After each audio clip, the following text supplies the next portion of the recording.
Hi, I'm John Maxwell. When the top companies in the world are looking for trainers, speakers, and coaches, there's one name that stands above the rest, and that's Maxwell Leadership. Our certified team members have gotten proven results for companies all over the globe, and our reputation, I'm proud to say, is second to none. Some of our members have risen to the top of their profession, including the one you're going to meet today. I proudly introduce you to my friend Bob Fabian Zinka. Welcome to the Leadership and Success Podcast with your host, Coach BZ, where we help you lead with purpose and succeed with impact. If you're ready to grow into the kind of leader others want to follow, this podcast is for you. If you're determined to elevate your success and leave a lasting legacy, this podcast is for you. As my mentor, Dr. John C. Maxwell reminds us, everything rises and falls on leadership. Our goal is simple: to inspire you, challenge you, and equip you with insights that can transform the trajectory of your leadership journey. Welcome aboard to another episode of the Leadership and Success Podcast with Coach BZ.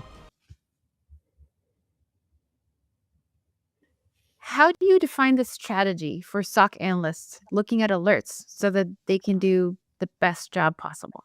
So you've got to get past the marketing stuff.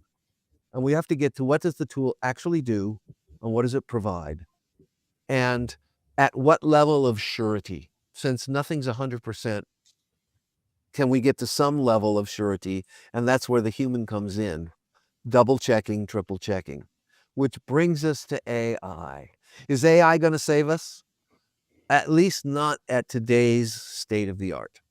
There's an error rate built into every AI by the very nature of the way it's trained and the way it's set up. There is an error rate already, and they try to get those error rates quite low.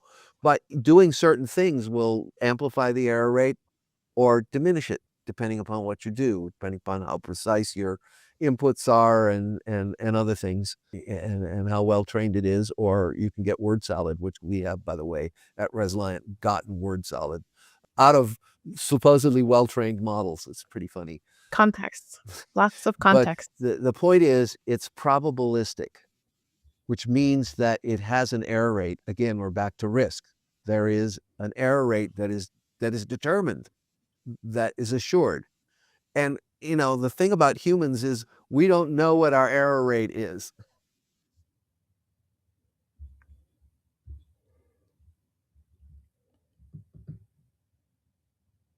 All right, welcome to another episode of the Leadership and Success Podcast. We have a very special guest for you. Before we get started, as is our tradition, we're going to start with our moment of gratitude. This is where we take just a short moment to be grateful for something every single time we meet. So if you would maybe close your eyes, take a deep breath, and put yourself in your happy place. And right there, what are you grateful for? I think today I am grateful to be an American. I'm grateful to live in a country, we call it the home of the brave, right? The home of the free. But I also understand that freedom is not free.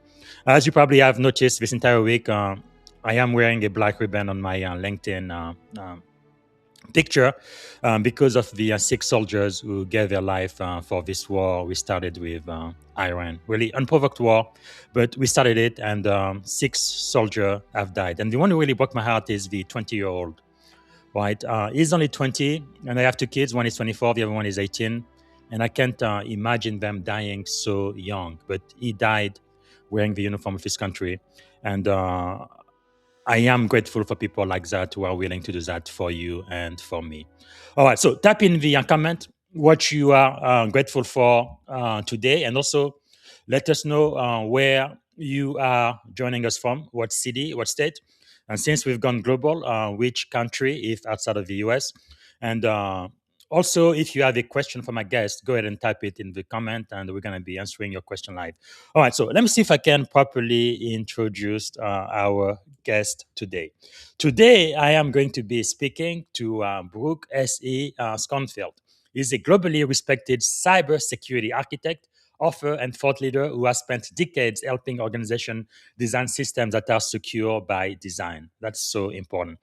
It's not having security added on after the fact, but having security baked into the design of the software. So Brook is the author of several influential cybersecurity books, I believe more than 7. But just to name a few, Secret of Cybersecurity Architect, Securing System, Applied Security Architecture and Threat Model, Building in Security at Agile Speed with James Ransom, and he's been a contributor in the book Core Software Security, Security at the Source. So throughout his career, Brook has led security architecture initiative at organizations such as Cisco, Autodesk, and Intel Security McAfee, mentoring security architects and helping companies integrate security into the fabric of their system.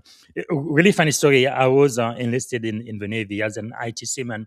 I went to a network security class, and my professor said, "Hey, do you guys know what network security is? Cisco." So, according to him, if you were able to manage all of the Cisco firewall and switches, that was network security. But anyway, Cisco, they definitely have great product for sure. So Brook is also a founding member of the IEEE Center for Secure Design and long-time advocate for developer-centric security and threat modeling. So for those working in cybersecurity, DevSecOps, or sometimes it's called SecDevOps, or software engineering, Brook's work has shaped how we think about secure architecture and resilient system design. So, ladies and gentlemen, without any further ado, please help me welcome to the Leadership and Success Podcast, the one and only Brook Schoenfield.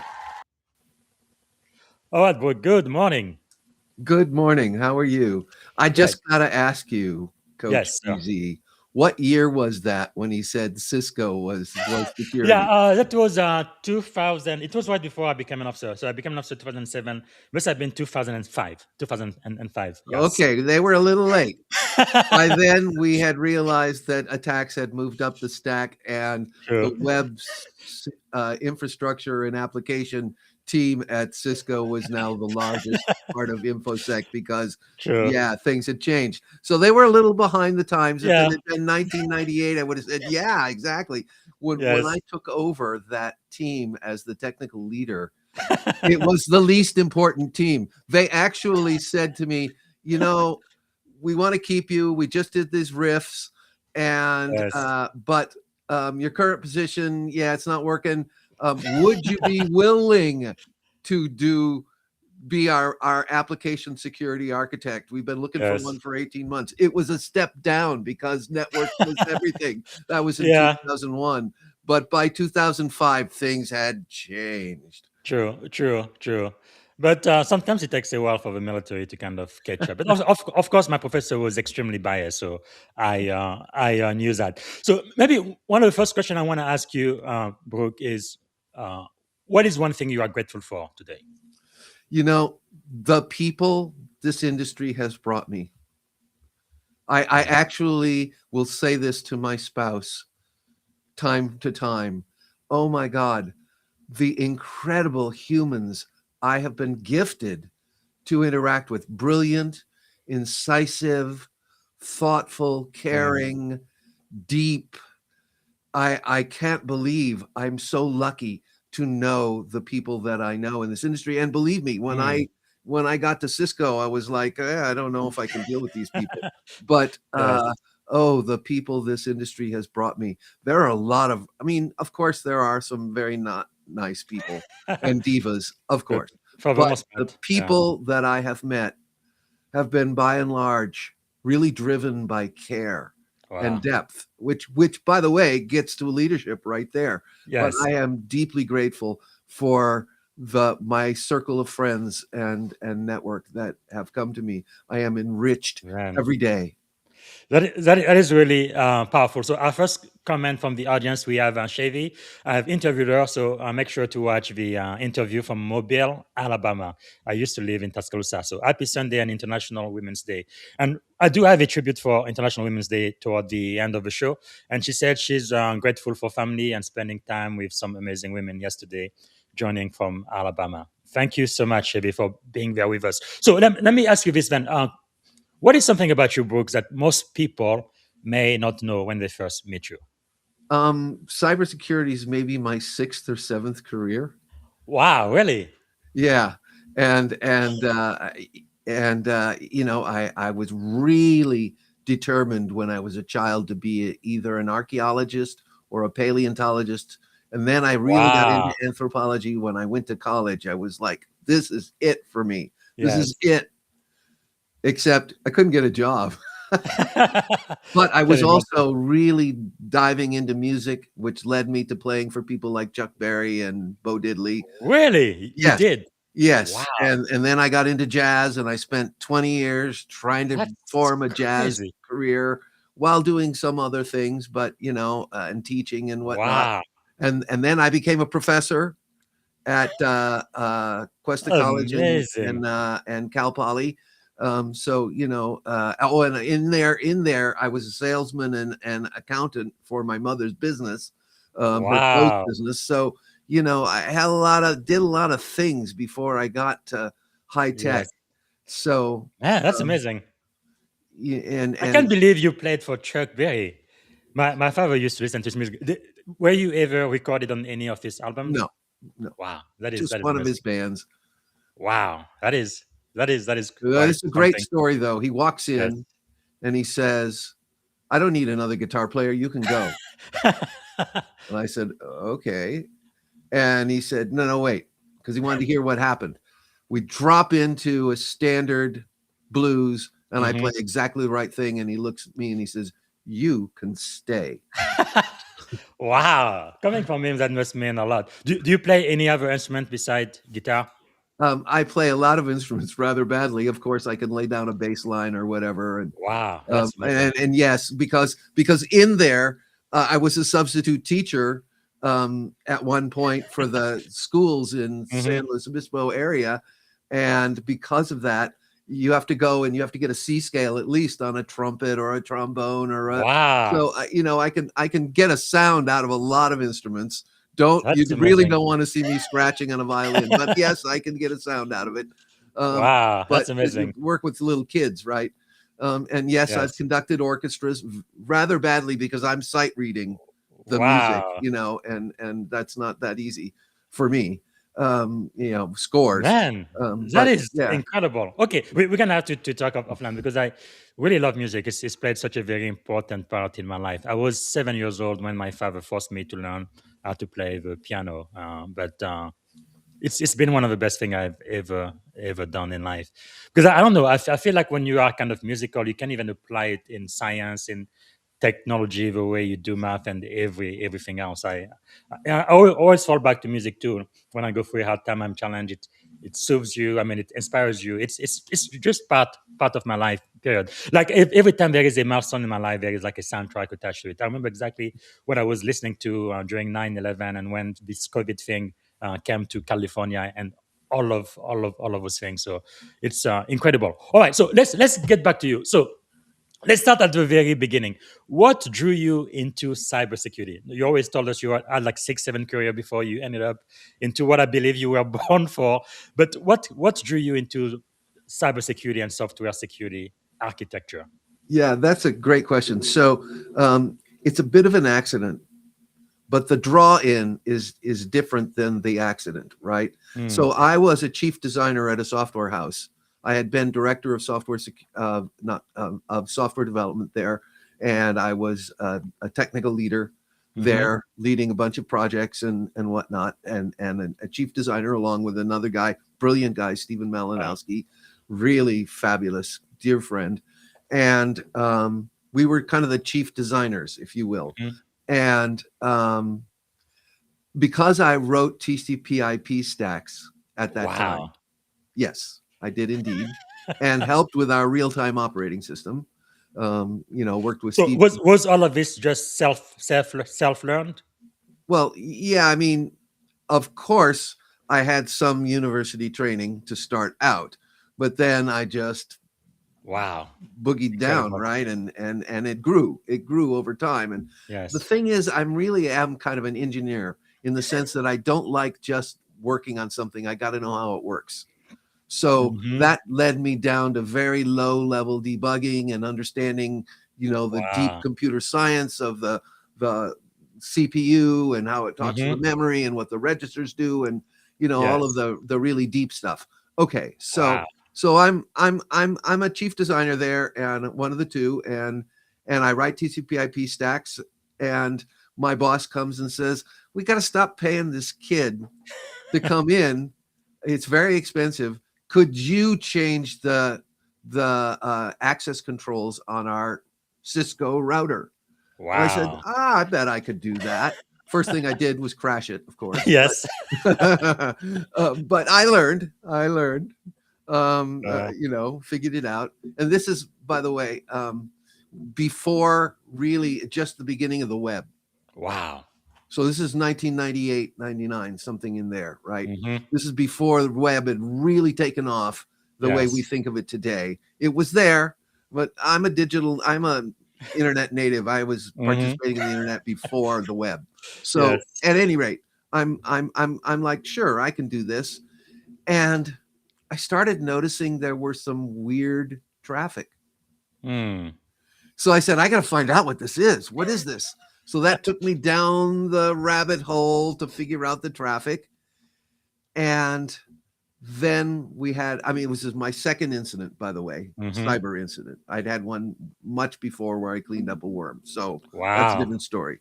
But I wasn't into it. It was just something I had to do. But we had an incident. They said one thing led to another. Would you Mhm. now that you know how to do the network, can you put us on DMZ? Can you bring up a VPN? Yes. Yes. Sure. I can figure that out. Right. And so it was a slow burn, if you will. But Wow. then I So started you become noticing a crazy system traffic, engineer. and I couldn't figure out why we were losing disk space. And it turned out Mm. to be a child pornography with the Wow. FBI, the whole bad stuff, Man. really major. And then So I you was you sucked you in. you got the FBI involved? I had to. Yes. Yes.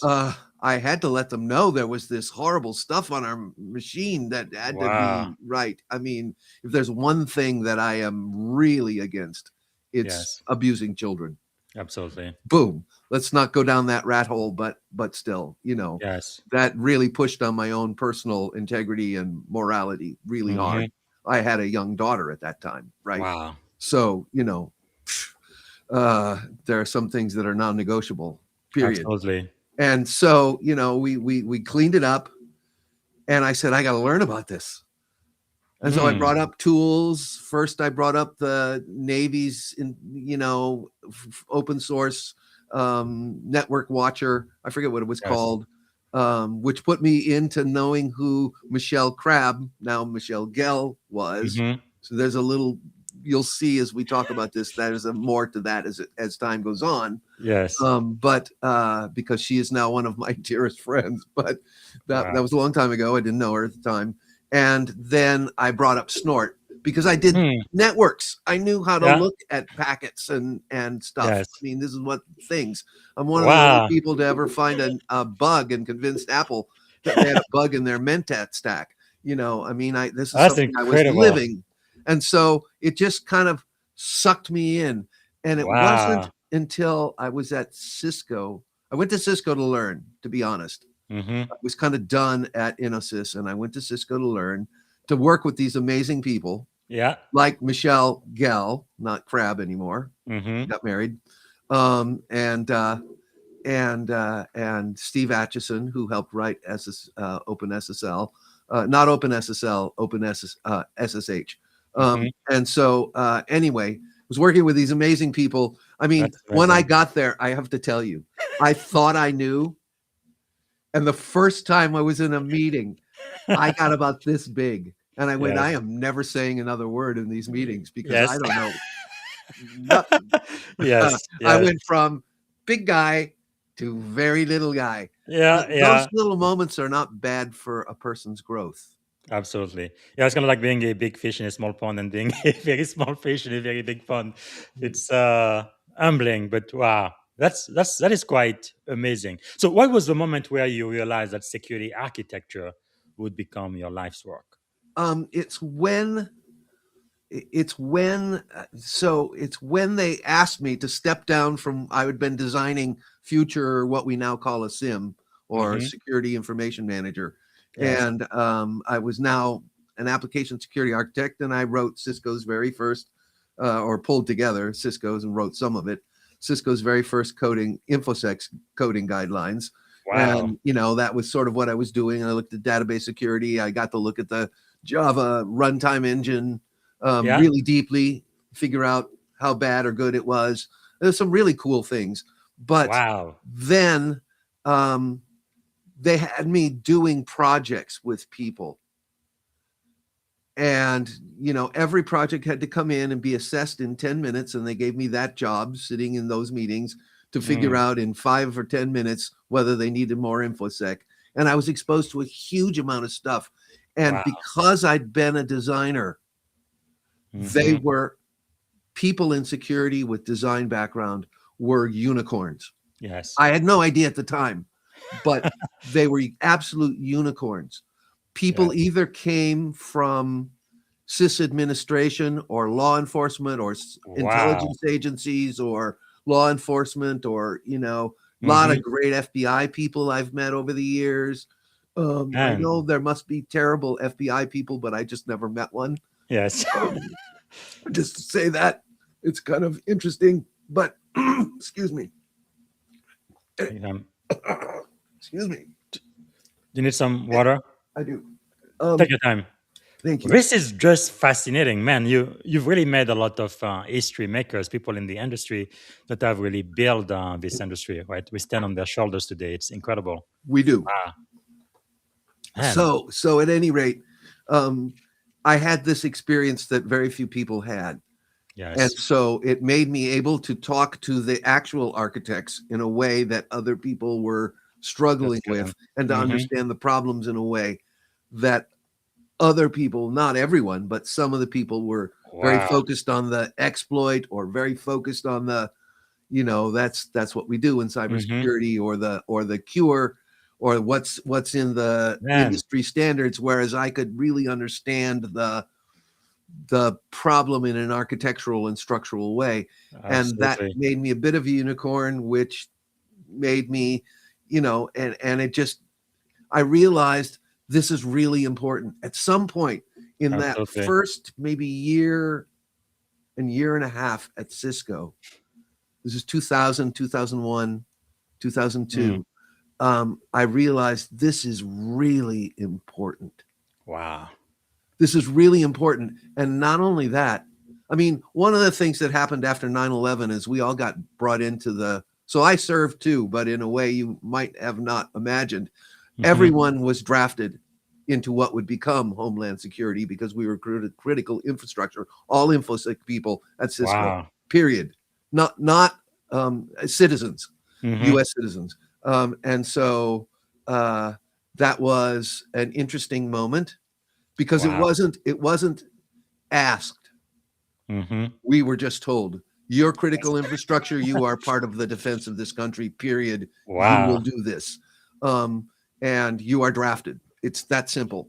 No arguments, no nothing. You're going to do this work. And I mean, I'm happy to do the work. Don't get me wrong. I do consider myself a patriot with my own thinking. But absolutely, thank you for your service. That is, I didn't realize that. Yeah, well, I didn't. It wasn't a choice. We got drafted. It was just the thing. It was a little surprising at the time, but it has served me well, as many things. But there we were, and I began to realize that we're really getting dependent on software. Now, I've developed that over the last 25 years, a lot. And I have some data and whatnot we can go into if you like, or you can just listen to other things where I have cited that data for the audience. But I realized how important software has become. It's become critically important. Obviously, our water, our electricity, everything is dependent on software in our life way. Yes. But my favorite picture, and I used this picture, thank you, National Geographic, without their permission, but I did try to be good. Give them credit. But this picture, it's a picture of Central Asians. They're out there with their sheep and their horses.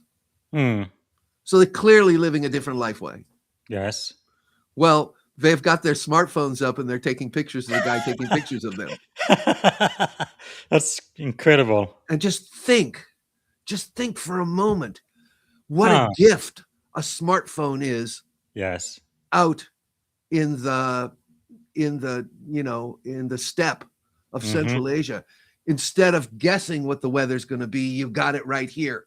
Yes. If you Yes. lose a sheep, you can call dad and say, we lost a sheep, dad, I'm sorry, right? Yes. Instead of riding for 3 days to tell them we lost 3 sheep, right? Wow. I mean, think of what a boon. But that's software. And That's I amazing. really want to make it this important to everyone in this audience. Hmm. Human beings, not all human beings, there's still about 1 billion of us, más o menos, Yes. who are living different life ways and are not dependent. But the rest of us, 7 Mm-hmm. billion approximately, are really dependent on software every single day. Yes. Yes. So Wow. it began to realize, as I began to come to terms with this is important. And this might be a place where I can just shift even the littlest bit Yes. to make the world a better place, because I'm really driven by that. Just Absolutely. a wee bit. I mean, I've spent a lot of time in my life doing various different things to make the world a better place, including playing music. Yes. But this is a place where I might just move Hmm. the needle a little bit, even if it's 1 degree, even if it's a quarter of a degree. Have I Absolutely. done something with this life that is worthy? Wow. And that is what drives me. And that's what sent me down the rabbit hole, to learn as much as I possibly can, to understand Yes. every one of these things, to get it, to Hmm. really understand what is risk and what are we doing wrong. And we'll come back to Yes. that. Wow. That Please. is really, really powerful, very inspirational. Wow. So, like you said, you spent decades working in security architecture, company like Cisco's, Autodesk, Intel Security, McAfee.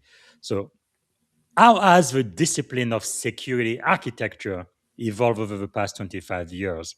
And where do you believe it still falls short today? This is a great question, and thank you for that question. Um, First off, we were really concerned with getting control Hmm. back in the day, getting control of the wild-haired developers. And I Yes. was a wild-haired developer. What the heck? I mean, that's not actually Yes. what developers are, right? Yeah, I guess Hence they used to be what smelly in the back of the office. No, no, in the basement. yeah. I mean, well, that was Cisco. I mean, nobody cared what you wear. People wore shorts every day and flip-flops, Yeah. and as long as your t-shirt wasn't too Yeah. torn, it was fine. Nobody cared. Nobody cared, as long as you did your work. Now, Yes. when you get in front of customers, this is a different Yeah. story. Um, but in terms of the office, we treated each other as human beings. You don't care Hmm. what people wear. Some people wore very nice clothes. Some people look very ratty. Doesn't matter. Yes. Okay, so but treating people, anybody, as dangerous or stupid and putting them down is always a Mm. bad idea. It just never works, right? Yes. You know this.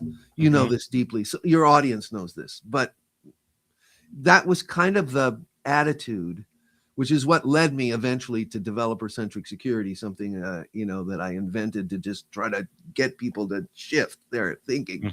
Hmm. But nevertheless, it was sort of reining in the wild tribes who would do Yes. anything they wanted.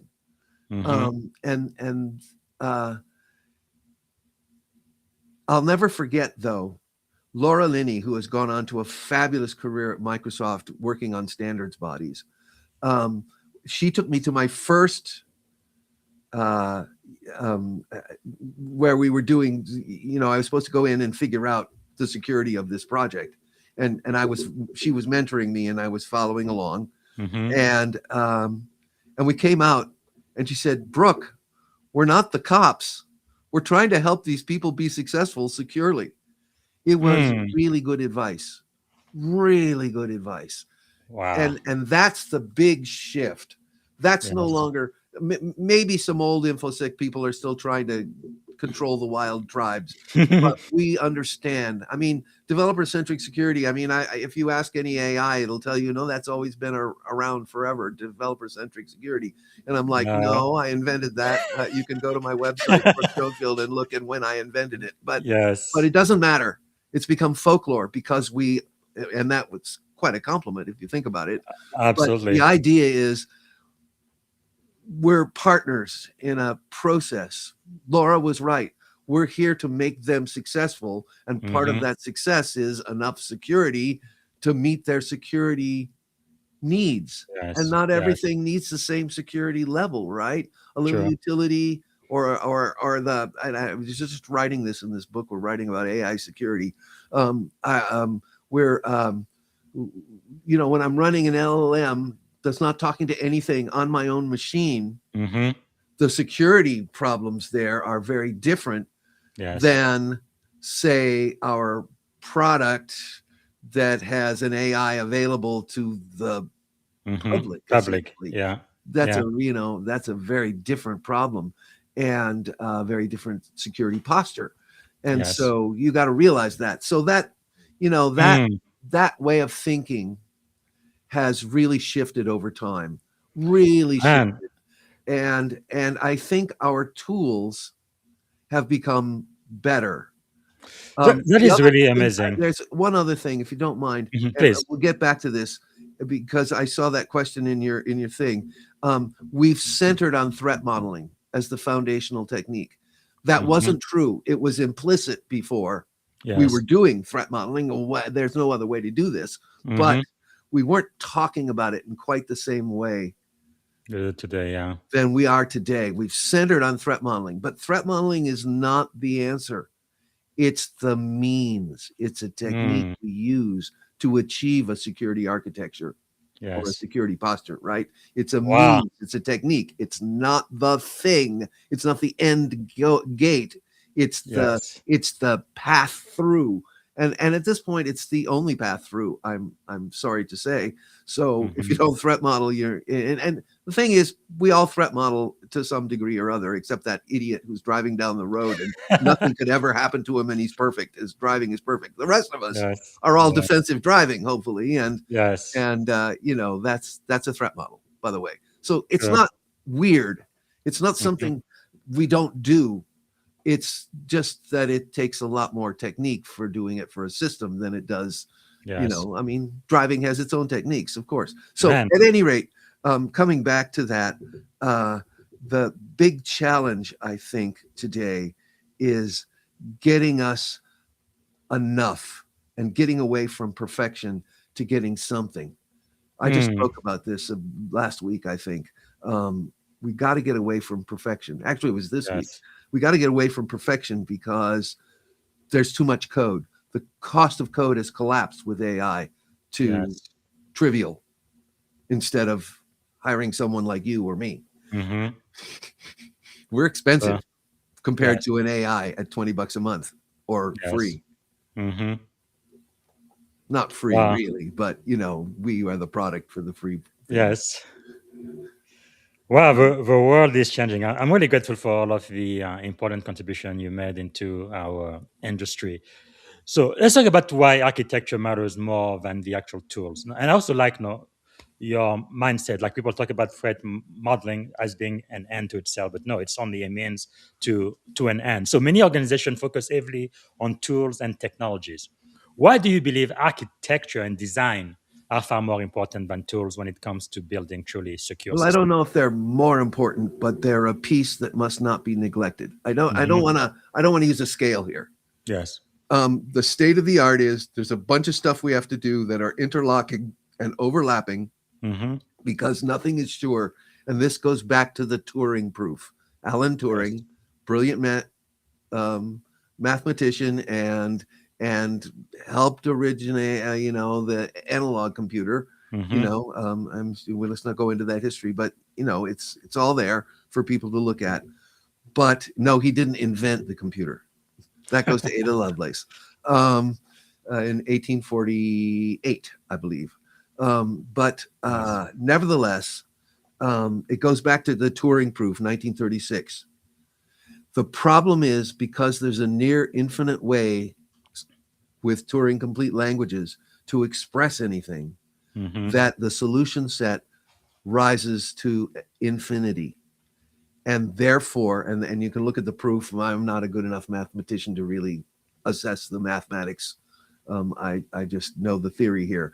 Mhm. But nevertheless, the point is that we can't prove, as Exter Dijkstra so quippingly said, you can't prove software doesn't have bugs. You can prove it does have bugs. You can prove it has Yes, bugs. You can't prove it's bug free. correct. And well, there are some mathematical proofs that can get close to something is correct. We certainly can say it's implemented correctly, but does it Mhm. have an error in implementation, or Yeah. there's some problems there. So anyway, we're left with this, put it together in pieces across Hmm. the scale. If you don't start and think about your structures, Mm. you're going to end up reworking stuff at the end. So, Sure. classic mistake over and over and over, and it's still true. I still Mm. hear people say this. And I mean, we work with a lot of companies, and people say, well, it's not done. We don't want to do the threat model now. Wrong. Yeah, yeah, The yeah. point is, you start the threat model as you start to ideate and think about it, Yes. because you got a plan for putting this stuff in. And it's Mm. hard to put in. Some of the things are easy, some of the things are hard, some things have tools, some things don't. Yes. So think about, this is a classic misunderstanding in the old days, was security is non-functional. Wrong. If you're a bank, believe me, authentication and authorization are really functional. Everybody Yeah. expects to only look at their account, and only authorized people will look when they want to help them at their account, Yes. right? Yes. And so those are functions. Those are features you have to have, or you're not a bank. Boom. End Hmm. of story. So those are security things. They're security controls. Yes. Okay. Yes. So some security is functional, some security is not. And in order to get those features, those security features, those security behaviors, is the way I Mm. used to think about it. But my friend Isar Tarandash, who, by the way, you should have on your show, um, Yeah. likes to think about it as values.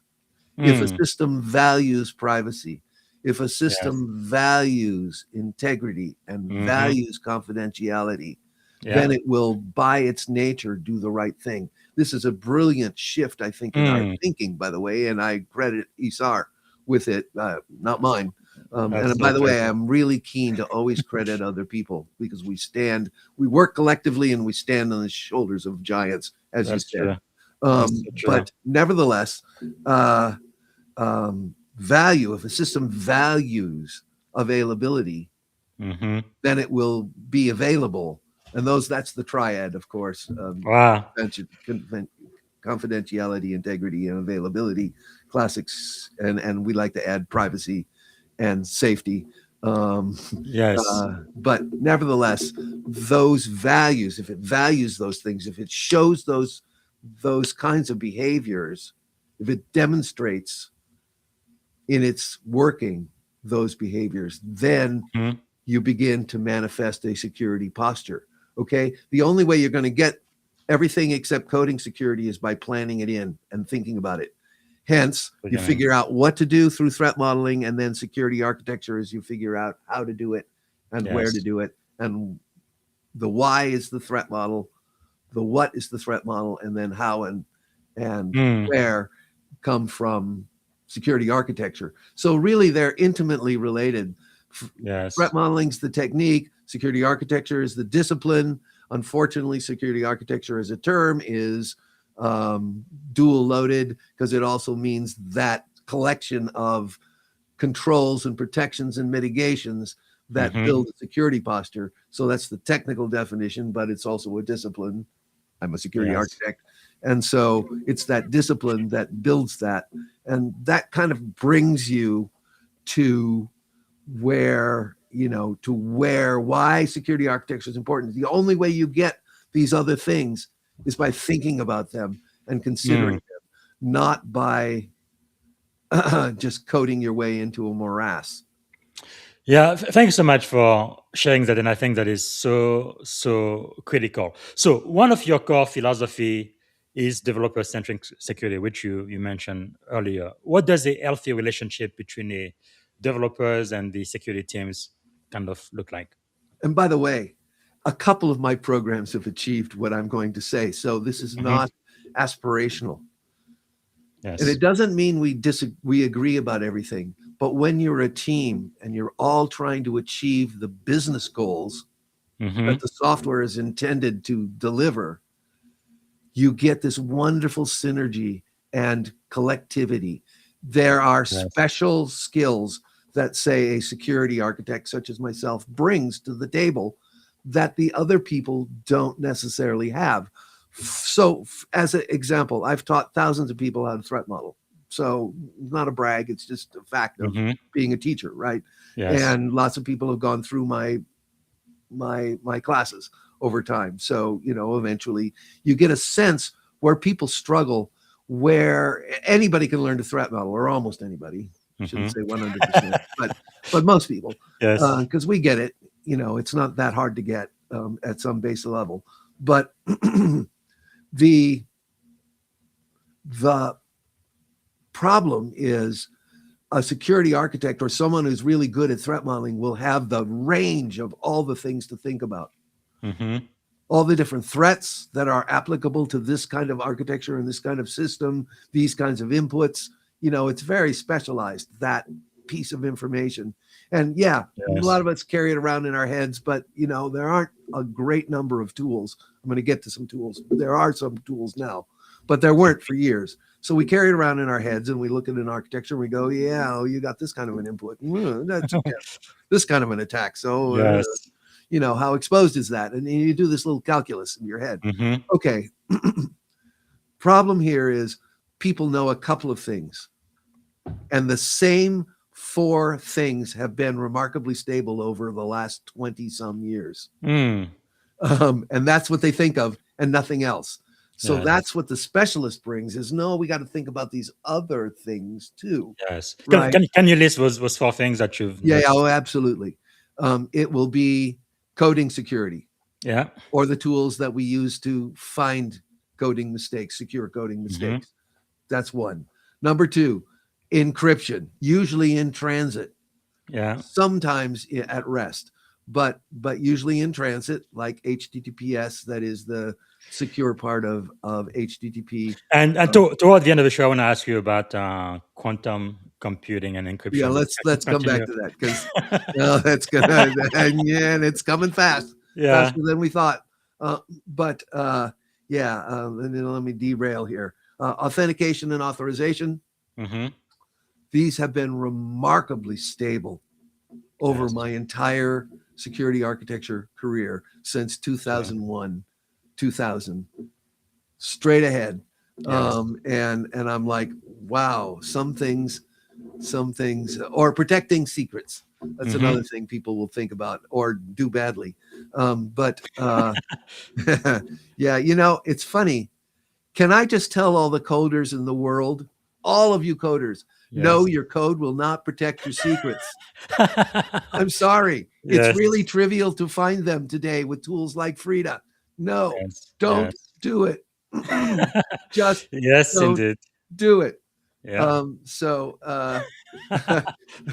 Yeah, I've just a few months ago, I found another system with the secrets in the Mm. code.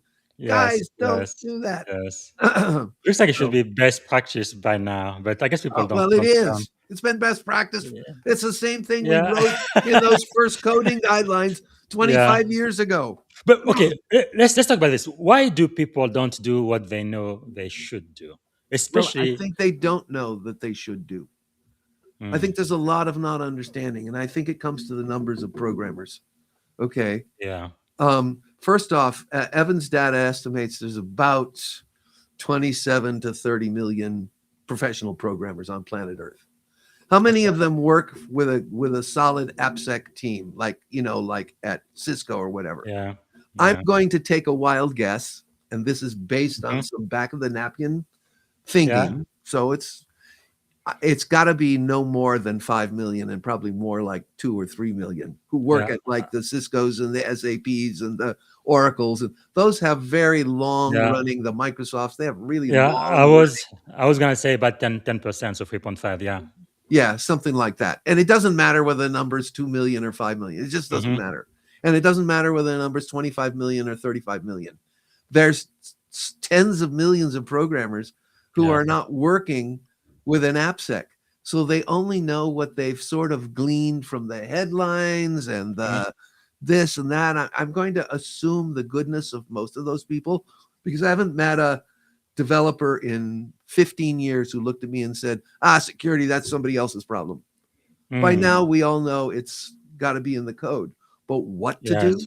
and how to do it, that is unfortunately not so widespread. So I'm just Mm. gonna opine that there's millions, and I don't care the number, millions, probably tens of millions of programmers here doing the best they can and don't know what to do. Yes. And so they So make the same bloody mistakes over and over again. I normally ask this question toward the end, but let me ask you now. If you had the ear of every software developer in America, right, for the next 60 seconds, what would you tell them to do first thing tomorrow morning? Go ask an AI, what are the 10 most, because every public AI, every Yes. foundational model can spit this out in Hmm. seconds and tell Yes. you, don't do this, don't do this, do this, do this, do this.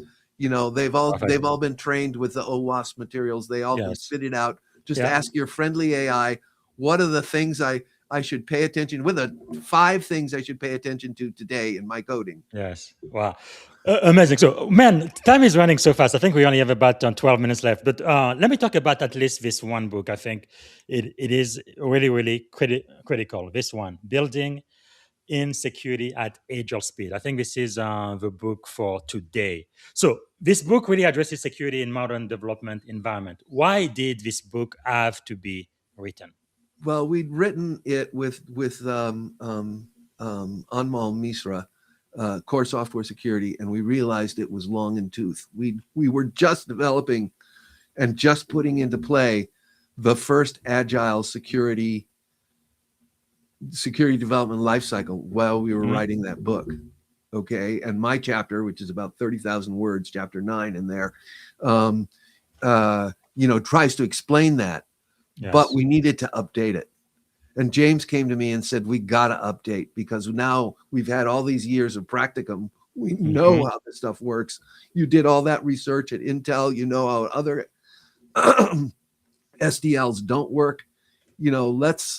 Let's write the book. Let's really write the book. And, Yes. when James comes to me, I follow him into the pits of hell, basically. He comes to Yes. me and asks me to do something. I'm like, yes, boss, absolutely, 100%. Yes. I'll go. So he wrote all that because James is, in my opinion, the guru of working in organization for the betterment of cybersecurity. He's just Mhm. unbelievable. By the way, he was in naval intelligence, so don't hide anything from James Yes. because he'll get it out of you anyway. Yes. Uh, he was an interrogator, not the the old Mhm. fashioned ones who make a Yeah. relationship and get you to spill your beans. Yes. And so James is, you don't hide things from James. You got to be worked transparently. That's the thing. So James came to me. He said, "Yeah, probably too much information about James, but I think the world of him." Well, he's definitely invited on the show for sure. But Yes, yeah. you should, because James is, and he's a raconteur, and he just is so articulate, and but he can work in organizations. So he wrote all the management stuff, and I wrote all the technical stuff, and then Mhm. we read each other's stuff, and worked it back and forth. Then you go Yes. through copy editing. That's how you do a book and stuff. But so it all kind of goes together. But we decided to write everything we knew up to that point Mm. into this book and pour it in there. So there are long sections where we take a little bit of core software security. We said this before, but Mhm. actually this is what we should have said, and this is how it really works. So there are actually long things, Wow. or That's where good. we really core software security got it right. We just plugged it in and Mm. said that's why we could turn the book out in like about 15 months. Is because Yes. we did use a lot of core software security because of the right is correct, but Mhm. we really wanted to really update it Wow. and bring it into the modern world so that, because there are places where people work waterfall, Mhm. and we always show our security development life cycles or our life cycles as a flat linear progression. And for any piece of code, it is kind of that way. But Agile Mhm. is the way the world works today. True. True. That's just because it's so much better. if Yeah, you do it well. even the military, because we're still using waterfall back in 2011, and when I came to Silicon Valley in 2012, it was a shock of my life. These people are having 2 week sprint cycle. I'm like, what in the world? Because in Navy, it would take like 6 months or a year before we change any of our code. But anyway, it is quite a different mindset. So, what are some of the biggest challenges you think organizations face today when trying to integrate security into agile and DevOps pipeline? Unfortunately, it's the same things that I've seen for decades. I just Before. worked with a major last year with a major enterprise, Mm-hmm. huge, about their whole program, their whole product security program. I can't tell you who, of course, Mm-hmm. but nevertheless, they were experiencing some of the same junk we had back at Cisco, where developers are overwhelmed, they don't Mm-hmm. trust the tools, there's too much control and too little creativity and too much sharing and too little Yes. sharing and too much you got to do it this way and it's the only way and if you're having a problem, too bad for you. Mm. That person was asked to leave, who was leading that. I don't care if you have a problem, this is security. That's so Yeah. old mindset. Just trust Yes. me. Again, developer centric. We got to realize that we're working with creative people doing Mm-hmm. creative work, and that it doesn't always go the way to plan. No plan survives first contact. You should be Sure. very familiar with that, Yeah. BZ. Mm-hmm. And this is watery and it's dynamic and it's Yes. plastic, and you gotta work with that sense of unsureness and be ready for it and be willing to enter into it.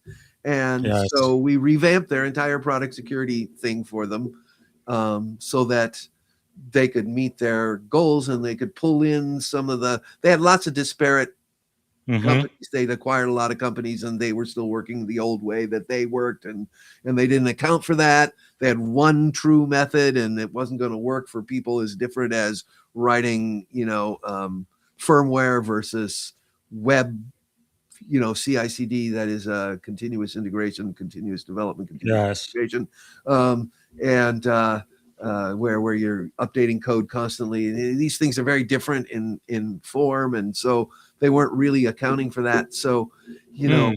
the same kind of problem. So they had a lot of friction. Yes. They Yes. have a huge amount of friction. The moment you have friction between development, engineering, and security, Security. Yeah. you've lost the battle. It's over. You're done. True. You ought to go home. So, for the people listening, then, what practical steps can teams take tomorrow to improve? You think? That's very important. First, go listen. So I'm going to tell a story, and unfortunately, I'm known for telling stories because That's that's good. something I like. But I'm going to tell a story. When I got to McAfee, the past administration, and I'm not going to call these people out by name. Mm-hmm. You'd have to do your research. No, I never Yes. do that. But they had gone around and told people you have to threat model, and people said, "Okay, teach us how." And they said, Mm-hmm. "No, only us security architects. It's too sensitive and secret."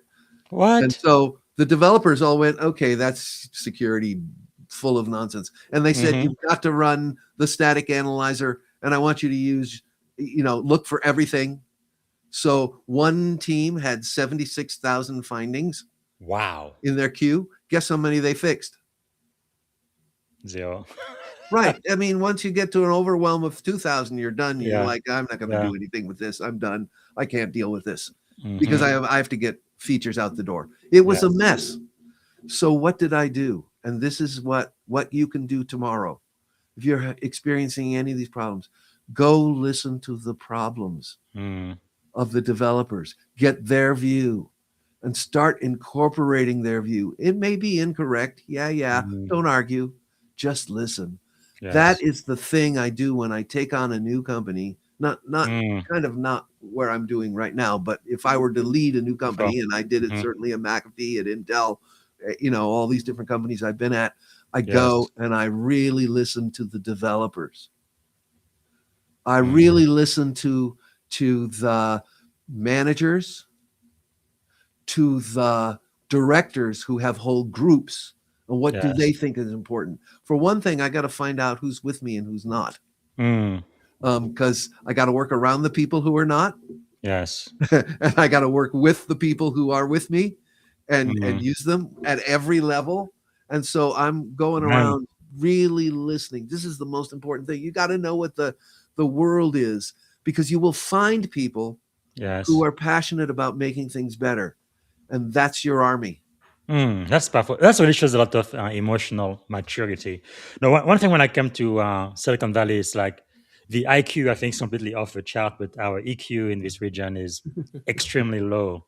But I would appreciate you saying listening, which kind of takes me into this leadership domain, right, of security, architecture, security in general. You have led very large teams of security architect and mentored many in the profession, and you've definitely made a huge contribution to our industry for sure, making our world a lot better, I think. So, what leadership qualities you think are essential for someone who wants to become a great security architect like you, or even just a security leader? Um, I don't think it's different than any other leadership. You know, when we were talking about this, you said it's at base love. Hmm. Yeah, that's something to aspire to, but sometimes I work with people I don't love, um, Yes. but I still have to work with them. Yes. And so I think it's caring passionately. Mm. I'm gonna go something a little lower and say I aspire to love, and Yes. sometimes I reach that, and I love that about you. Yes. But I'm gonna go with the more practical, caring passionately, but not Yes. just about the result. Hmm. Yes, you have to care about results, but you also have to care about each team member and Mm. the team and how the team functions. When Yes. I was lucky enough to have great managers, people like Michelle Koblis and Yeah. Nazreen Razai. Um, You know, who, I mean, who's Michel Koblas was my VP when I was at Truventus, by the way, one of my right, mentors. and I love Michelle Awesome. deeply. She is a very, very close. Remember what I said is Yeah. grateful. I'm Yeah. grateful for Michelle's friendship. What a She small is world. fabulous. Right. So anyway, not to name check my dear Yes. friends, but nevertheless, um, they supported me Yes. deeply when I said, first, we're going to build the team and there will be mistakes. I will try to Mm. prevent anything catastrophic from happening, but Yes. there will be mistakes because I'm going to Mm. focus on the team. And they said, go, Brooke, go. We trust you. Wow. And that, focusing on the team and how it functions Hmm. and trying to get some work out the door, absolutely, Yes. knowing there's going to be mistakes. So, and it's a great little story. Vinay Bansal, who is also a dear friend, a co-inventor of Just Good Enough Risk Rating, the original version, brilliant, gone on to an incredible career. Um, he came onto my team and he was telling Nazreen all the time, hey, this Brook guy, he never makes decisions. He doesn't know how to lead. He's Indian subcontinent, a little more hierarchical in his impression. Mhm. He complained all the time. He didn't know that I was purposely empowering the team and watching for the Yes. bad things to try and prevent them, but still letting them make mistakes, letting them go, so I could Mm. build this empowered team. Yes. And he said, I now know you built a Delegate. team that could move mountains. It's one of the highest compliments I have Wow. ever gotten That's anywhere, amazing. and that was the idea. And I looked at him and I said, that was the idea. That was Yes. the idea. But you got to take the time. You got to care. Mm. You got to care about each person. Are they getting a little of what they want? Because when we work at a job, of course, we do a Yes. lot of things we don't want to do. That's why Hmm. we get paid. But but nevertheless, you got to make sure everyone is getting some of what they want, some Yes. of what excites them, Mm. while working I love it. towards their strengths and working around their limitations, because people Hmm. don't change unless they want to change. So I think the leader who comes in and says, well, I'm going to give you some feedback and that it Yeah. doesn't really work. I mean, maybe about one thing that you can really shift about the way you're approaching your Hmm. writing, It, you can do that. it doesn't That's scale. easy. Yeah. But it's got to be really specific. You're not going to change people. You got to Yeah. work with who they are. but you're building a team with these different strengths and different this crazy Mm-hmm. quilt of a team made out of individuals Yeah. is fascinating. And if you don't care about that, so you got to care about it all and passionately, I think. And if you Mm. do, the rest will take care of itself. But also, as you said, you got to have some EQ. So there are Yes. some do's and don'ts. You always praise in public, you give feedback in private. Yes. Yes. And Wow. feedback is something you can do, not something you can change. I don't like your energy. If Yeah. you don't like their energy, fire them and get somebody else, because you're never going to get around that. Yes. Wow. I really appreciate you saying that. So technically, we are out of time. Can you give me 5 more minutes before we land this plan? Oh, absolutely. Okay. F- Thank you. So for the last segment of this podcast, I want to try to get into your head a little bit, kind of see some of the leadership principles you have followed that have made you such a success as you are today. What do you believe is the greatest lesson you have learned in life, in leadership in general? One of the greatest I don't lessons need to you've know it learned. all.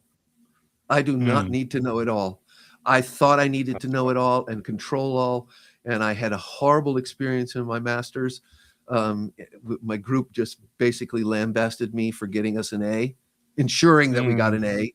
They really didn't like that. And I was a little control freak. And at some point along the way, I decided I'm just going to be one of the group and Yes. see what happens. And suddenly I was a lot more likable, had a lot more Mhm. EQ, and learning to control what I really need control over and Yes. letting everything else. So I'm sure you know, as a commander in the Navy, that you want your group to come to the decision together, but you hold the Mhm. responsibility if it's not the right decision or you have to make a decision, you're going to Yes. do it. That's the Yes. right thing. If I can get within a reasonable time, no decision Mhm. paralysis, right? None of that. Sometimes any decision is better than none. Yes. But in an emergency, we're not going to sit down and do consensus. No, Yes. the Yes. doctor rules when they show up and the patient is bleeding on the street. Yeah. Mhm. And that's not a time to sit down and say, "Oh, let's hear from everyone. How are you feeling?" No, no, no, no, no. So, Yes. you gotta suss these things. Mhm. But nevertheless, if you can come and if everybody feels like their input is part of things, you build Mhm. this incredible strength. So me Yes. learning to step back and be willing to not know and to Mhm. admit I not know has been powerful. The other Wow. thing that I That's did a lot of humility. work around was learning how to listen, really Mm. actively listen. And I have practiced a lot because Yes. I don't do it easily. I'm a little neurodivergent, and I want to say what I want to say right now, in front of you. Yes. And so I have to work at it. It's hard for me to really listen and understand and Well, hear I what can other tell people. you, my wife is somebody who taught me how to do that for sure. If I was gonna stay married, I needed to learn how to do that. So, yeah, I can either be right or I can be happy. I prefer to be happy. So I've learned. I'm with you. Wow, that's Yeah, powerful. listen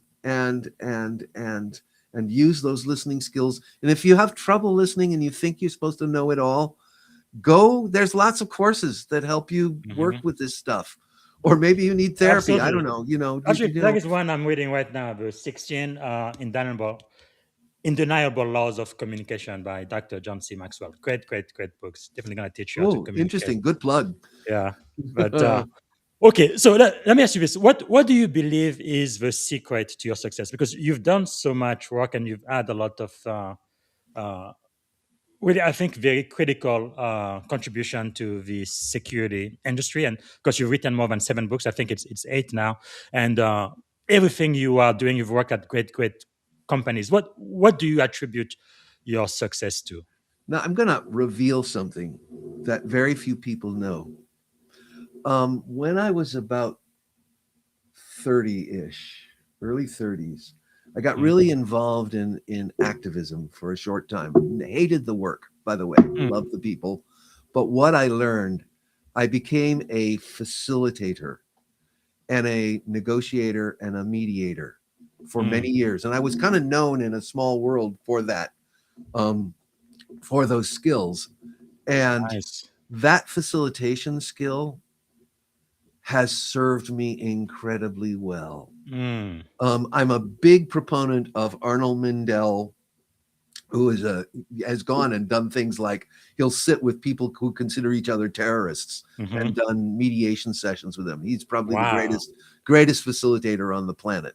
And I'm really in thrall of a lot of his ideas. I had a very idealistic view of how human groups work, Hmm. and reading Mindell's books kind of straightened me out.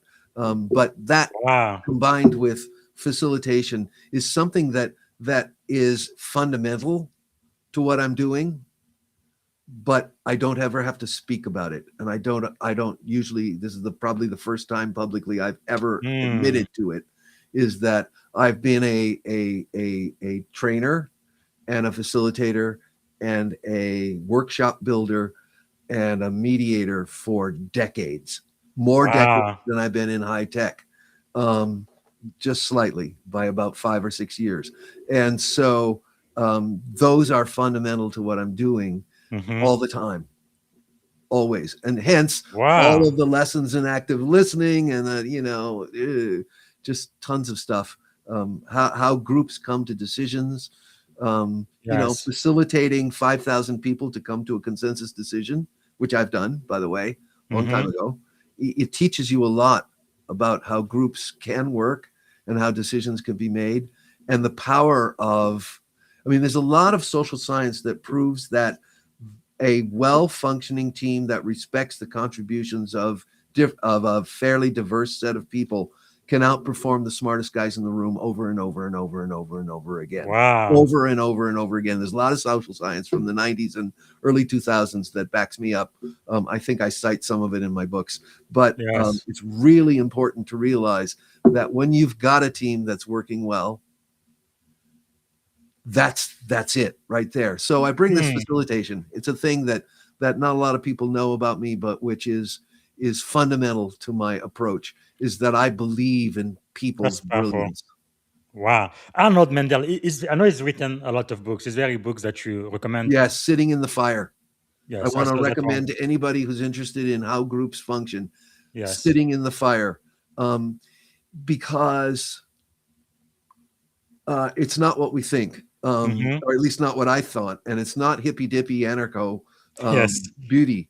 Human groups have dynamics, and Hmm. some of them are kind of brutal, and so it's really important to understand that. And the other Yes. thing is, there's no way that those of us, as we get older and we get some authority, it's called earned authority, you Hmm. can't give that up.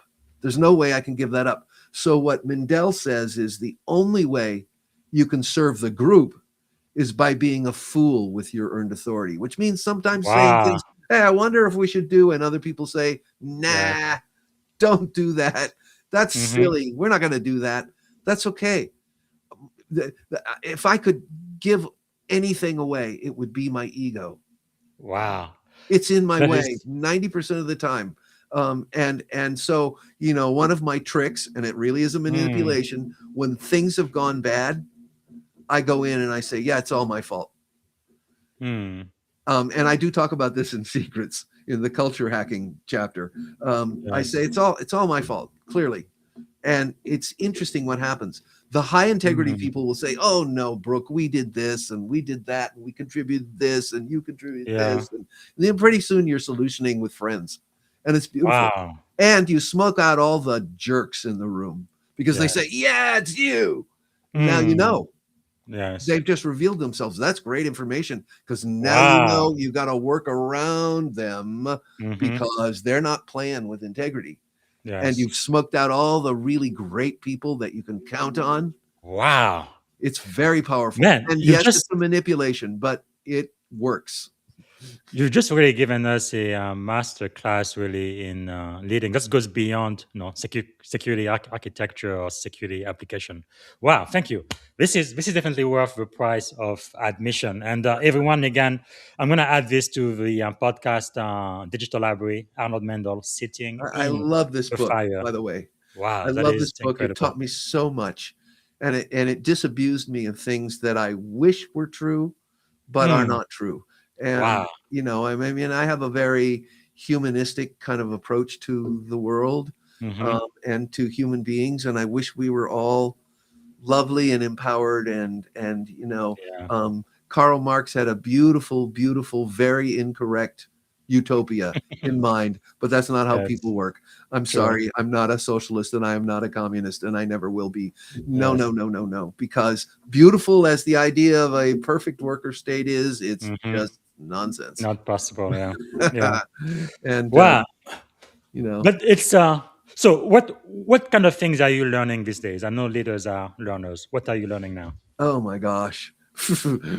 It's always, first off, it's always a plum of ourselves, because I'm always surprised at another corner that I never saw before internally, that I Mhm. go, oh yeah, that's something Yeah. I'm going to have to work with. Yes. Yeah. So Hmm. it's always an internal journey, always. And I'm really But grateful just for, being aware of that though, the awareness, that's pretty stunning because most people are not even aware that they need to work on a specific thing within the character of their lives. yeah, well, you do. I mean, none of us is perfect, right? It's just, Yeah. like I said, ego's in the way. Um, Mm. I mean, ego that I'm empowered and I'm a world renowned security architect. I know that. Yes. You can't take that away from me. And it's not really, does that, my spouse likes to say character and gifting are two separate things. Mm. Say And that you've again. got to That's work on your powerful. character, your Yes. gifting, and where you're good, and your success. You get that through Yes. hard work, yes, and diligence and study, but Yeah. that's not necessarily being Mm. a good human being, which Wow. I aspire to be. I didn't say I am. Man. Yeah. That's my wife. Uh, but Man, that's really powerful. but working on yourself. But what am I learning?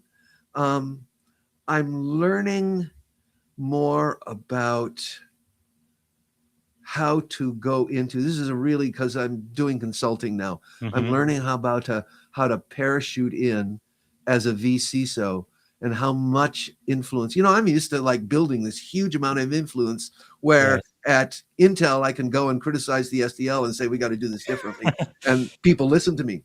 Hmm. That's a really different kind of Yes. influence than when you come into and you do this, Bob.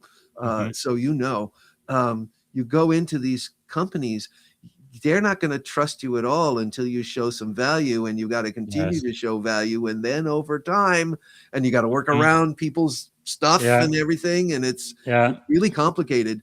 And being a VC, so how much influence do I have? Well, I can suggest, but I'm actually not a business decision maker. True. So I give you a strategy. I say, these are your major risks from my Hmm. perspective as I understand the business. But am I Yes. making the decisions on which things to No, Yep. they're going to tell me, this is what we're investing in. Go do this. Make sure the Yes. team is doing this. And, it's a really tricky. Hmm.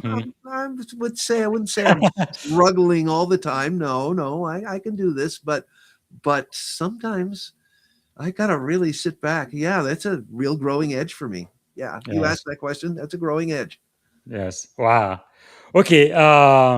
Because we are out of time, I'm not gonna ask this, but I wanted to know. Let me just ask you this as we get to a close. If you had one and only one day to live, what would you have liked your final contribution to be? I would, with only one day, I want to go skiing and fly fish in that day, Yeah. because those are two passions of mine, and I want to play a little guitar. But I want to tell the people I love that I love them. And Okay. think about it. The people on flight, was it 11, United 11, going Hmm. down in Pennsylvania, Yeah. the messages they came out of there were not ones of let's go attack Arab states, or these Yeah. bad guys doing these terrible things. They were messages of love, and I Yes. really, really love you, knowing they were going down. Um, Yes. if I have one day to live, let me put it for me. I'm going to tell the people I love just how much I care for them. Mm. And so I do try on occasion when I remember, because I am full of Yes. myself, to remind my wonderful circle of friends how much I appreciate them, Wow. and my spouse and my daughter and her family and my stepdaughters and their families. You know, Yes. this is really important. My brother-in-law is the treasure of a human being, and I Mm. value him greatly. You know, the people that really matter, It's you tell powerful. them you love them, because who knows? Mm. You know, some fool drinking or taking too much meth, which I live in Montana, that we have a Yeah. lot of drunk drivers and meth addicts, too many, um, on the roads. They could just Yes. cross over and run into me at 70 miles an hour, and that's it. Mm. Life is fragile. Wow. Thank you so much for sharing that. I appreciate that. Now, being a musician, is there a song that would be your life's theme or anthem? Yeah, it's a song I wrote with my friend Bernie Gilbert, who is probably the most brilliant lyricist I know. Did you publish it? Yes. Oh, it's published, and it's on a couple of my albums. Wow. It's on a couple of, I got lots of stuff out there. But Brook and Magic Brook, no, I shouldn't reveal that. I try to keep these lives really Wow. separate. But nevertheless, it's called The Great Blues Sea. And Huh. it's how music, really, it's about the blues, but music in general, it can move us. It can Mm. heal us, like water, like the sea, Yes. like the waters. And how many religions have used water as a Yes. metaphor for healing and passage and movement. Mm-hmm. Um, not selling any religions here. Whatever your Yes. religion is, please practice it for good and peace. And Yeah. That's quite meaningful. Wow. but I love that song, and it's one of my songs that I never forget and can just pull out at any old time, and that I Mm. had to learn to sing, because trust me, I was really afraid of learning to sing, and I spent a lot of years learning to how at least hold an audience. I may not be the greatest singer in the world. In fact, I'm not by a long Wow. stretch of imagination, but I can hold an audience with this song. I was at a party That's some years amazing. ago, and they said, well, you play guitar, you go to the Mm-hmm. mic and sing. And so I belted out this song, and you could just tell people, they went from, oh, this is a professional, because Wow. I am. And it was just a really interesting reaction. I had arrived at a certain level of accomplishment. It was clear, because I Man, that's grabbed amazing. them. And I love that song, The Great Blues Sea. It's on my first solo blues album, The Great Blues Sea. Mm-hmm. And I also did a live version on Love Like a Stream. And as an artist, you just go by Brook, right? I went by Brook. That was too hard. So I selected Magic Brook because I owned it on the web. And my last album, Wow. That's amazing. did very well. It actually beat Lorena McKinnon out in January of 2009. I Get was out of absolutely here. blown away. Seriously. Yeah, and I Wow. love her work, by the way. I'm a big fan, but I'm also a big fan of Nueva York, That's amazing. salsa, which you had playing at the beginning of this. Yeah. Yeah. Huge fan. So I love that music, but I love her work, and I beat her out by a few points with my solo album. But Wow. I was working at Cisco with a as a single parent. There's no way I was going to tour on top That's of it. that's So amazing. it just kind of went and So went. just to make sure, this is you right here. Yeah, that's me. Get out of here. And by the way, Wow. that's my painting of a beach in California as well. My goodness. Okay, everybody's gonna be listening to this song right after the show. This is incredible. I could you should have said I want to ask you something about you that most people don't know. You are a published artist and you actually played with the one and only the legendary. What's his name? Chuck Berry and Chuck Bo Diddley. Berry. I actually played with Chuck Berry in one of his Get bands, out of here, and man. I worked for Bo Diddley for a good year and some.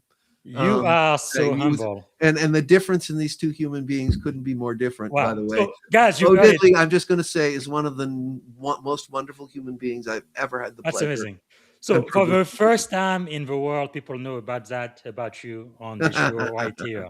Yeah, and I've been a That's working a jazz musician for decades. But this is like a world exclusive announcement. Wow. Okay, everybody's gonna listen to this by the end of the show. The Great Blues Sea by Brook, or Magic Brook, like he likes to be called. That's amazing.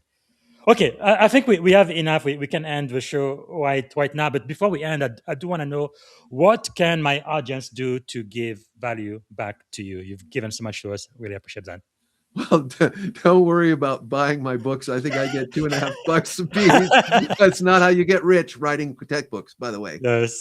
But if my books, if you find them useful, please, give back to you. Of course, my company, Resiliant. If you're looking to solve software security with a tool, our tool will take care of a great deal for you. It is AI driven. That's the idea, and we do support it with deep technical expertise and professional services. So it's kind of a whole package together. You can hire me as a vCISO. I love to teach threat modeling. It is one of the most fun things I can do. So happy to do that for you. I'll give a pitch for our company, Resiliant. I think we're doing some really interesting things and trying to do. And I'm working with some of the founders. It's such an incredible team. I'll give them a shout out. Damilare Fagbemi, our CEO, a real visionary, and also an author of the IoT book. And Michael Green, who was a VP at Intel, is just a treasure of a human being. He's our director, our chief product officer. And so I'm really lucky to be working with them. And so, I'll give you a shout out. If you want leadership coaching, I can't compete with this guy, but I do compete with this guy. It would be fun to do some work together sometime. Yes. Wow. Thank you. Thanks so much for your time today. This is quite amazing, because I know I've already used too much of your time. So to end, I'm just going to ask, before I ask that one, if you did have a magic wand and you could solve any problem in the world, any problem whatsoever, what is the one problem you'd like to solve first thing tomorrow morning? Well, the only one that I have, well, of course, it'd be nice to cure cancer and feed everyone and end all the global wars. I don't have those powers. I have opinions, but I do not have much influence there. But where I do have some influence and have dedicated the last half of my life, or more than a half of my life at this point, is we got to do better with the software we're producing. We're producing huge piles. And now the cost of, as we said at the beginning, the cost of producing software has collapsed, because you can just tell your friendly, sort of free AI to write me an app, and it'll be as secure as the AI thinks it, and you tell it to secure it, which most people aren't going to. So I think if I could wave a magic wand, I would say, let's get some readily accessible, perhaps free, very modest AIs that can help the AIs do it securely. Can we get that done? Because we're in a tsunami of unsecured code. It's written as secure as the AI can think of it. It can inference and probabilistic it, which is really what's not thinking. It's a little bit different than that. But powerful. I would encourage, if I could wage my magic wand, I'd say, okay, Google, OpenAI, Anthropic, Perplexity, please make sure that you've got something there to help secure the code you're generating as best as an AI can do it, because that would be an improvement. A little would be a lot. There's my magic wand. Absolutely. Thank you. Thank you so much. Now, before we end, is there a question I should have asked you I didn't get a chance to ask? Anything else you wanted to share today? Oh God, no! I've spoken so much. Yeah, I think we've gone over by over 20 minutes. Sorry for that, but I really appreciate everything you've shared with us. So if you could go back, give a piece of advice to your 17-year-old self, standing at the edge of this incredible career you have had. And I didn't know you were such a great musician as well, but definitely as a cybersecurity architect, what would you say to your 17-year-old self? Really, you're good enough. I'm sorry to say our culture is really good at creating low self-esteem, and I really suffered from it badly. And Yes. I would say, you're good enough. You don't have to prove anything. Settle Mm. down and focus. And the other thing is, when I Yes. graduated, which I graduated at 17, because in the old days, I'm old. In the old days, they Mm. used to just put you ahead of grade, and then you were younger, and from Wow. high school, and now they have gifted programs, and it's different. But in those days, no such thing. They just pushed you ahead, and so you Yes. were the weak young one amongst all the other kids. But I graduated at Mm. 17, but they had you talk to a career guidance counselor, and he said, I'm looking at all your stuff. He was the most bored human being I've ever seen in a job, but he was really done. But he looked at me and he said, engineering. And I was not having any of it. If I Wow. had just listened to him, look Yes. where I wound up. I'm an engineer. I love it. Exactly. He was Exactly. right. Wow, that is really amazing. And by the way, the reason why I ask 17 is because I graduated high school at 17. I started on college in the US at 17 years old. So that's when I came to this country. I was speaking English and I had those big ideas and big dreams, but I didn't know how to go from A to Z. So that's why I want to go back there and say, knowing what I know now, what would I say to this young man? Uh, what sh- what should you know at this age? So that's why I ask all of my guests that. Thank you so much for sharing. This is really powerful. Okay, now the last question is I like to end in a positive, a very high positive note. So, what is something you are feeling optimistic about in 2026 right now? The shift in my industry, Yes. it's no longer what's this threat modeling stuff? What is this? It's no longer that. Yeah. It's Yeah. part of the zeitgeist. That we're not Hmm. doing it is a different problem, and we can Yes. work on that. But that shift, I'm really optimistic that Mm. that people, the industry has Yes. got it, that we've got to think about how we design stuff Hmm. from the beginning, and we do that through threat modeling. This is a big Wow. change, because back in the day, we didn't even know we were threat modeling. Yes, yes, yes. Well, yeah, I feel very optimistic about that, and hopefully, we're gonna get less and less breaches going forward. All right, thank you so much for your time, and you've been so generous and your wisdom. Really appreciate that book. This is definitely one of the most insightful show I've done in quite a while. So, to end, what is one word that represent our shared experience on this podcast today? One word that comes to mind. Joy. Joy. Well, I am so grateful. Thanks again, Brooke. Really, really appreciate that. Wow, outstanding. All right, you've got it, everyone. This was really a masterclass, not just in cybersecurity, but I believe in life and leadership as well. Man, I'm so grateful to Brooke taking the time to come and talk to all of us today. Security architecture pioneer, threat modeling expert, and best-selling author. I know he says no, you don't have to buy his book, but especially this one, if you are in security, I think you definitely need to read it. Building in Security at Agile Speed. That's really the name of the game in Silicon Valley for sure. It's really security at the speed of thought, really. All right.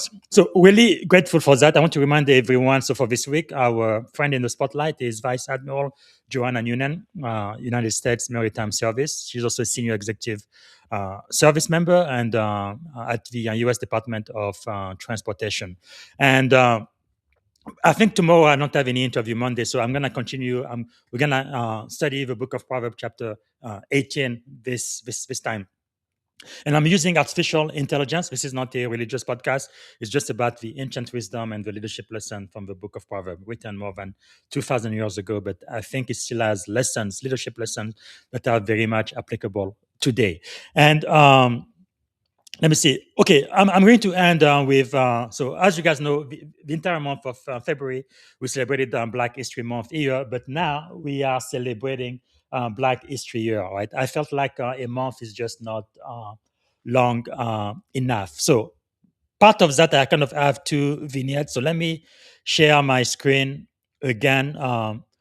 One thing I just learned last night, and I want everybody to know because I think the history needs to be corrected.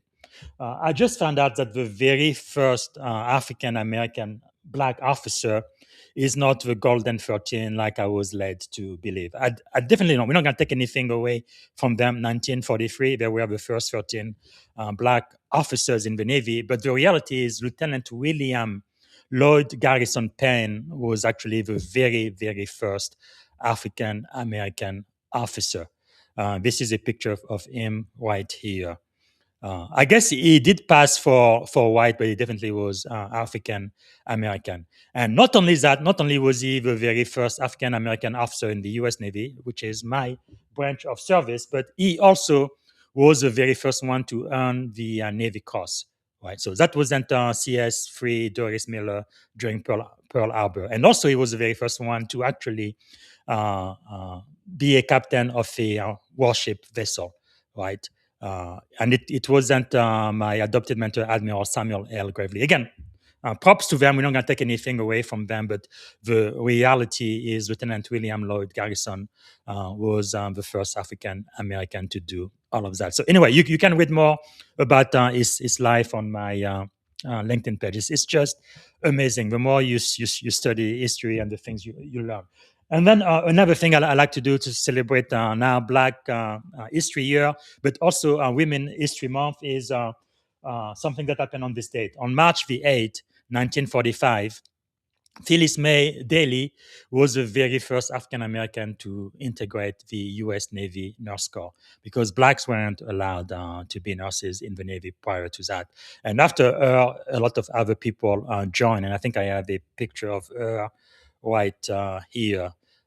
She was the very first African American to join the Navy Corps as a nurse. So, in ending the show, I'm going to play a short video. It's about 2 minutes, just about the Nurse Corps in the U.S. military, and that's going to be the end of it. Thank you so much for watching. They told Black women that they weren't needed in the battlefield, that they weren't needed in the hospitals. They weren't needed in uniform. But you know what always gets needed real quick?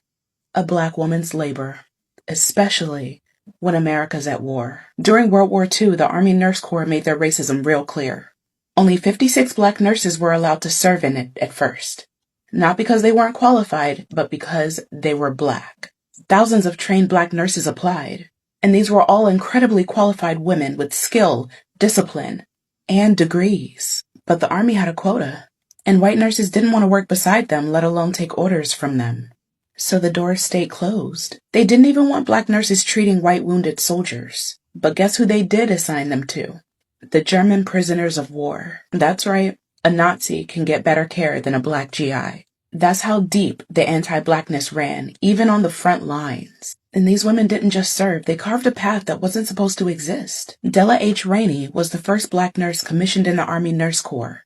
But she didn't stop there. She became the first Black nurse promoted to captain in the Army Air Forces. Mary L. Petty led the first group of Black nurses to Europe. She became the first Black woman to reach the rank of captain in the ANC. Margaret E. Bailey broke through again in Korea and Vietnam, eventually becoming the first Black woman promoted to colonel in the Army Nurse Corps. They were forced into segregated wards, made to treat prisoners before their own people, denied promotions that they'd earned 10 times over.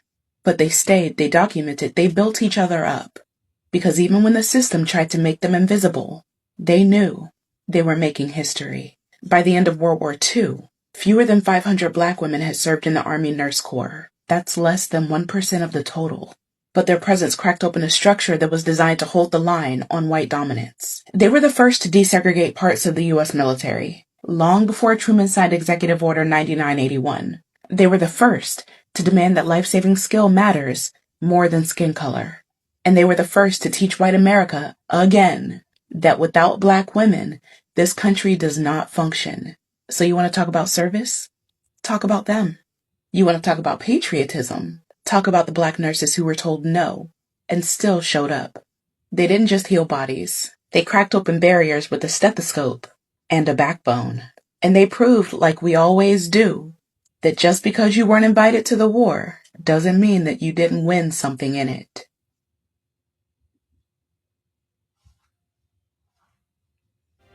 Thank you for tuning in to the Leadership and Success Podcast with your host, Coach BZ. If today's episode added value to your leadership journey, Be sure to subscribe, share, and join us again for more wisdom nuggets on how to lead better and achieve greater success. Remember, leadership is the most critical skill of our time. The world will always need leaders to inspire others, drive innovation, and execute meaningful strategy. So why not count yourself among the bold leaders shaping the 21st century? Until next time, stay inspired, stay committed, and keep leading with excellence.